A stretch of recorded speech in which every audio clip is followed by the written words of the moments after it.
सकता है वो आपका कष्ट भरा जीवन रहा हो सकता है वो आपकी बीमारी का समय रहा हो सकता है वो आपकी पिछली बीती हुई बातें हो सकता है वो आपकी कोई जिंदगी की ऐसी फांस हो जो आपको अभी भी दर्द कर रही है। लेकिन प्रभु मुझे और आपको इस बात की समझाइश करना चाहते हैं कि अब हमें पिछली हुई बातों का स्मरण नहीं करना है। यदि हमें आगे चलना है, यदि हमें परमेश्वर में आगे बढ़ना है, यदि हमें परमेश्वर की आशीषों को पाना है, यदि हमें परमेश्वर की संपन्नता में चलना है, उस प्रॉस्पेरिटी में चलना है जो प्रभु यीशु मसीह ने मुझे और आपको दी है, और जब हम उसमें चलते हैं तो मुझे और आपको इस बात का निर्णय करना होगा कि हमें पुरानी बातों को स्मरण नहीं करना है। कई बार ऐसा होता है कि पिछली बीमारी जो हमने झेली होती है या कई समय से जो हम पिछली बीमारी को सहते आए हैं, परमेश्वर मुझे और आपको, जब हम प्रभु में चलते हैं, शैतान कई बार मुझे और आपको कई सिम्टम्स हमारे शरीर में ऐसा दिखाता है कि हमें लगे कि कहीं वो बीमारी फिर से हमारे शरीर में तो नहीं आ रही है। ये समय है नई शुरुआत करने की प्रभु यीशु मसीह के वचन में, और जब हम वचन में नई शुरुआत करते हैं तो हम नई चीजों को अपनी जिंदगी में देखते हैं। पतझड़ का मौसम मुझे और आपको बहुत सी बातों को सिखाता है। ये जो पतझड़ का मौसम होता है उसमें जब एक पेड़ अपने सारे पत्तों को नीचे गिरा देता है, पत्ते पीले होते हैं, हवा से टकराते हैं और कमजोर होने के कारण वो पीले पत्ते जमीन पर गिर जाते हैं, और एक समय ऐसा आता है कि वो पेड़ में पत्ते नहीं पाए जाते हैं। वो पेड़ दिखने में खूबसूरत नहीं है, वो पेड़ में फल भी नहीं है क्योंकि उस पेड़ में पत्ते नहीं लगे हुए हैं।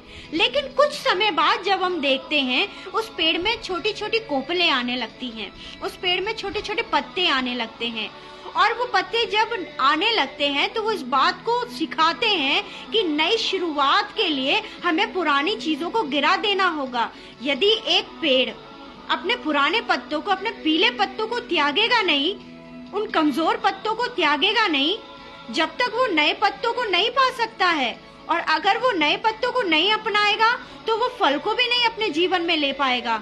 यदि हमें फल को अपने जीवन में देखना है, यदि हमें नई बातों को अपने जीवन में देखना है, यदि हमें परमेश्वर की आशीषों में चलना है, यदि हमें परमेश्वर की संपन्नता में चलना है, उस प्रॉस्पेरिटी में जो परमेश्वर मुझे और आपको ले जाना चाहते हैं, यदि हम उसमें देखना चाहते हैं, उसमें चलना चाहते हैं, तो प्रभु मुझे और आपको आज इस बात की समझाइश करना चाहता है कि पुरानी बातों को स्मरण मत करना।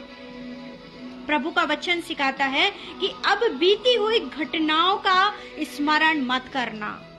ये जो घटनाएं होती हैं वो एक दिन की नहीं होती हैं, कुछ समय तक घटित होती रहती हैं मेरे और आपकी जिंदगी में। शैतान तुरंत हमारे माइंड में इस बात को क्लिक कर देता है कि ऐसा तुम्हारे साथ हो चुका है, क्या वो फिर से तो नहीं होने वाला है, कहीं उसका फिर से असर तो नहीं होने वाला है। हमें तुरंत परमेश्वर के वचन को अपनी जिंदगी में क्लेम करना है। यदि हमें नई शुरुआत करनी है, और ये नई शुरुआत प्रतिदिन होती है, जब मनुष्य सारे दिन थक जाता है और जब वो अपने बिस्तर पर आराम करता है, उसके बाद वो एक नई सुबह को देखता है। नई सुबह जब वो अपनी जिंदगी में देखता है नई आशीषों के साथ, क्योंकि जब उसने अपनी आंखों को खोला है पहली गवाही उसके जीवन में आई है कि वो आज जीवित है, और जब वो जीवित है तो वो तैयार है परमेश्वर के अनुग्रह में चलने के लिए। एक जिंदा व्यक्ति, एक जीवित इंसान खा सकता है, एक जीवित इंसान बोल सकता है, एक जिंदा व्यक्ति चल सकता है। एक मृत व्यक्ति ये सब काम नहीं कर सकता है। यदि हम जिंदा हैं प्रभु यीशु मसीह में तो हमें वचन में चलना होगा, हमें वचन को खाना होगा और हमें फलवंत जीवन जीना होगा। हालेलुया। जब हम परमेश्वर में फलवंत जीवन को जिएंगे तो लोग हमारी जिंदगी में परमेश्वर की संपन्नता को देख पाएंगे। और इस बात को मैं बार बार बताती हूँ कि देता वो है जो प्रबंध कर सकता है, और मेरा और आपका प्रबंध करता है प्रभु यीशु मसीह। यदि हम नई शुरुआत करना चाहते हैं, उन बीमारियों से ऊपर उठकर, उन परेशानियों से ऊपर उठकर, उस कर्जे से ऊपर उठकर, उन मेंटली प्रेशर से ऊपर उठकर, तो परमेश्वर आज चाहता है कि मैं और आप प्रभु यीशु मसीह में खड़े हो जाएं। जब प्रभु यीशु मसीह ने आज हमारी आंखों को खोला है तो परमेश्वर चाहता है कि हम अपनी जिंदगी में उस नई शुरुआत को फिर से महसूस करें। हो सकता है बीती हुई रात आप सोए नहीं हैं, हो सकता है बीती हुई रात आपने आंसुओं को गिराया हो सकता है बीती हुई रात आपकी तकलीफ में गई हो, लेकिन प्रभु यीशु मसीह चाहते हैं कि मैं और आप एक नए दिन से प्रभु यीशु मसीह में शुरुआत करें। हालेलुया। प्रभु यीशु मसीह कहते हैं यशाया 43:18 वर्ष में कि अब अभी से, जब से हम प्रभु यीशु मसीह में अपनी आंखों को खोलते हैं, अपने नई दिन की शुरुआत करते हैं, तो हमें पिछली रात को हमने जो आंसुओं को गिराया है, पिछली रात में हमने जो दर्द को सहा है, हमें इस तरीके से नहीं रहना है नए दिन में। कई बार हमारे मुंह से इस शब्द को हमने सुना है। यदि हम बीमार होते हैं तो कोई व्यक्ति यदि जब हमसे पूछता है कि तुम कैसे हो, तो हम क्या जवाब देते हैं? अभी ठीक नहीं हूं। लेकिन नहीं, प्रभु यीशु मसीह में मुझे और आपको अंगीकार करना है कि मैं पहले से बेहतर हूं और मैं विश्वास करता हूं मैं बेहतर से बेहतरीन हो जाऊंगा। मेरा और आपका जिंदा परमेश्वर है, वो सुनने वाला परमेश्वर है।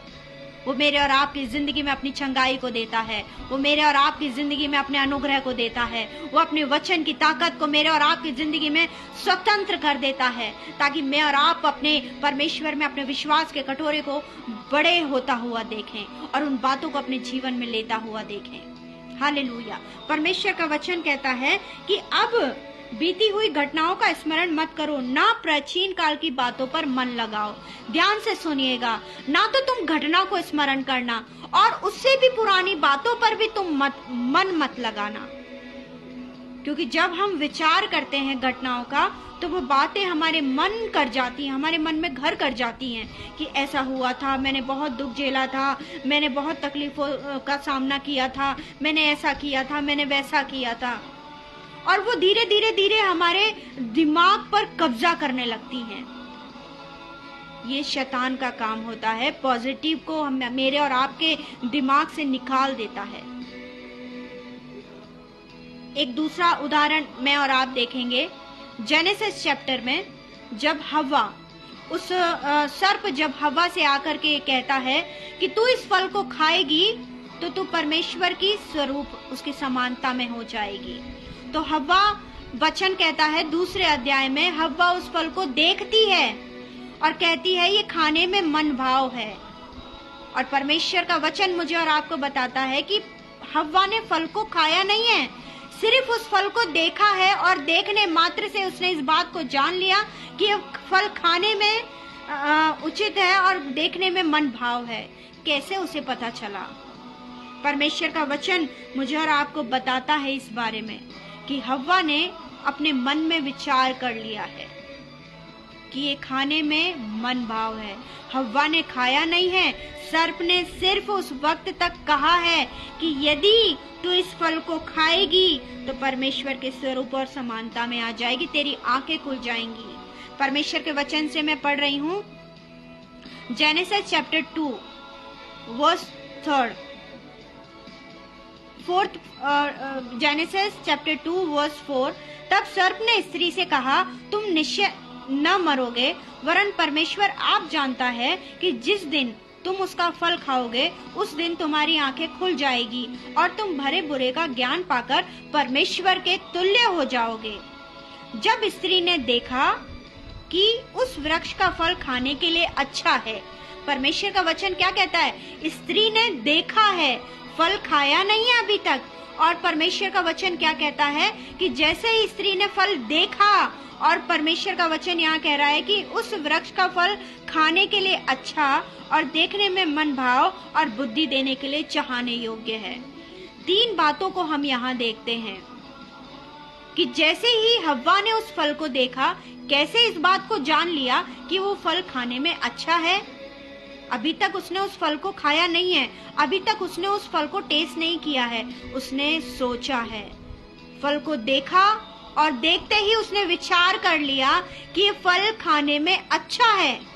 और देखने में मन भाव है और बुद्धि देने के लिए चाहने योग्य है। ये शैतान की चाल होती है कि वो पुरानी घटनाओं को मेरे और आपकी जिंदगी में स्मरण दिलाता है। और वचन जब हम पढ़ते हैं तो वचन साफ साफ कहता है कि तू पुरानी घटनाओं पर स्मरण मत करना, ना प्राचीन काल की बातों पर मन लगाना, ना तो तू उसे याद करना और ना तो उस पर मन लगाना, क्योंकि मन, मेरा और आपका मन, परमेश्वर का वचन कहता है कि इसे रक्षा करने की जरूरत है। अपने संपूर्ण मन से हमें परमेश्वर के सम्मुख जाना है मेरे प्रियो। और परमेश्वर का वचन मुझे और आपको इस बात की समझाइश करना चाहता है, यदि हम नई शुरुआत करना चाहते हैं, ऐसा नहीं है कि यदि हमने एक बार अंगीकार की प्रार्थना कर ली, पाप क्षमा की प्रार्थना कर ली, तो हमें उस प्रार्थना को दोबारा नहीं करना है। यदि हमें प्रतिदिन